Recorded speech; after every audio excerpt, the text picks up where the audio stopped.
I saw the Titanic Exhibition was in Los Angeles, I had to go. When you first enter, you're greeted by a huge mural showing what the inside of the ship looked like and what activities people were probably doing on board. And then there is a ginormous model ship of the Titanic, which was absolutely beautiful. The Titanic was the first passenger line in 1912, and it was 10 decks high, 882 feet long, and 92 feet beam, which is the widest part of the vessel. The Titanic was one of 3 ships built by a company known as the White Star Line, who were a former shipping company out of Britain, but had turned to passenger traffic across the Atlantic. So of the 3, the Olympic is actually the only survivor of the 3 ships. The Britannic was sunk in World War I, but there were many more survivors than the Titanic as they learned their lesson and added more passenger boats in case of a sinking.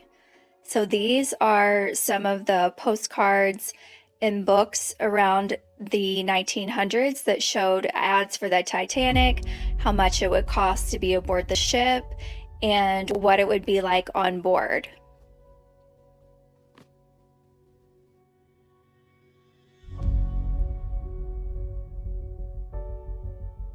Here is what it would look like walking down the first class hallway of the Titanic. So the ship had over 371 first class staterooms, 41 of which could also be used as second class rooms.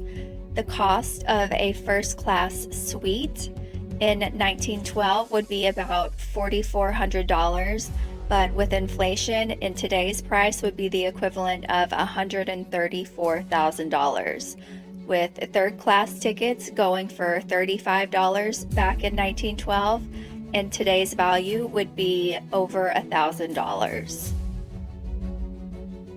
First class accommodations occupied almost the entirety of the B and C decks, as it was further away from the engines, so the rooms were quieter, and they were richly decorated in 11 different period styles, ranging from Louis XIV to Italian Renaissance.